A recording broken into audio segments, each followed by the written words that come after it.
முதல்ல அந்த எஸ்எஸ்கேவை கூப்பிட்டு பேசி அவரை இங்க இருந்து கிளம்ப சொல்லுங்க. இல்ல இலக்கியா, நானும் எஸ்எஸ்கேவும் கல்யாணம் பண்ணிக்காம இருந்தா கௌதமோட உயிருக்கு ஆபத்து வரும்னு சாமியாரும் ஜோசியரும் உறுதியா சொல்லிருக்காங்க. அவங்க சொன்னதை நான் செஞ்சுதான் ஆகணும். அத்தை சொன்னா கேளுங்க.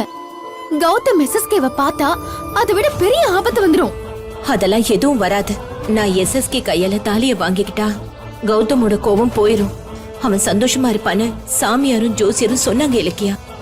எனக்கு அங்கதான் அத்தை சந்தேகமா இருக்கு. அது எப்படி சாமியாரும் ஜோசியரும் ஒரே மாதிரி சொல்லுவாங்க? இல்ல அத்தை, இதுல ஏதோ தப்பு நடக்குதுன்னு என் உள் மனசு சொல்லுது. எஸ்எஸ்கே இந்த கோவில்ல இருக்கிறது பெரிய சிக்கலை கொண்டு வந்துரும். வாங்க, நானும் வரேன். நாம போய் எஸ்எஸ்கே இங்க இருந்து அனுப்பிடலாம். வாங்க. ஐயோ இலக்கியா, சொன்ன கேளு. நீங்க வாங்க அத்தை, வாங்க. சொன்ன கேளு இலக்கியா, உன்னை கையெடுத்து கும்பிடுறேன்.